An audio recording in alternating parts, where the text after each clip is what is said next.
550 দিনের বেশি সময় ধরে জ্বলছে গাজা। আগুন, রক্ত, ধ্বংসের বিভীষিকায় রূপ নিয়েছে অবরুদ্ধ উপত্যকাটি। দখলদার ইসরায়েলি বাহিনীর বোমার আঘাতে প্রতিদিনই ঝরছে নিরীহ ফিলিস্তিনির প্রাণ। ধ্বংসস্তূপে প্রিয়জনদের মরদেহ হন্য হয়ে খুঁজে চলেছেন অনেকে। স্বজন হারানোর আর্তনাদে ভারী হয়ে উঠেছে আকাশ।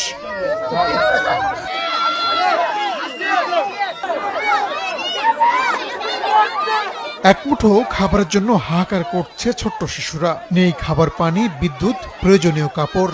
চিকিৎসা নেওয়ার জন্য যে হাসপাতাল প্রয়োজন তাও গুড়িয়ে দিয়েছে নেতানিয়াহু সেনারা। বোমার আঘাতে ধ্বংস করা হয়েছে উপত্যকাটির মসজিদগুলো। নিরীহ ফিলিস্তিনিদের উপর ইসরায়েলি বাহিনীর এমন বর্বরতায় নীরব ভূমিকার জন্য সমালোচিত হচ্ছে মধ্যপ্রাচ্যের মুসলিম দেশগুলো। বাংলাদেশ সহ বিশ্বের বিভিন্ন দেশে যখন ফিলিস্তিনের পক্ষে বিক্ষোভ হচ্ছে, তখন আরব দেশগুলোতে চলছে নাচ, গান আর আতশবাজির উৎসব।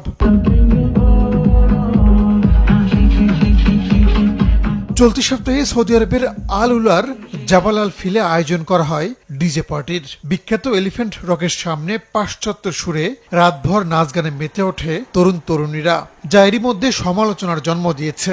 সামাজিক মাধ্যমে ক্ষোভ প্রকাশ করছেন নেটিজেনরা। এর আগে চলতি মাসে উৎসবের আলোয় আলোকিত হয় কাতারের আকাশ। ইসরায়েলি বোমার আঘাতে যখন ফিলিস্তিন জ্বলছে, ঠিক তখন আতশবাজি প্রদর্শনে কোটি কোটি টাকা খরচ করেছে দেশটি। লুসাইল শহরের উৎসবে অ্যাক্রোব্যাটিক শো, আতশবাজি ও রাতের আকাশে ড্রোনের সাহায্যে বিভিন্ন আলোর খেলা দেখানো হয়।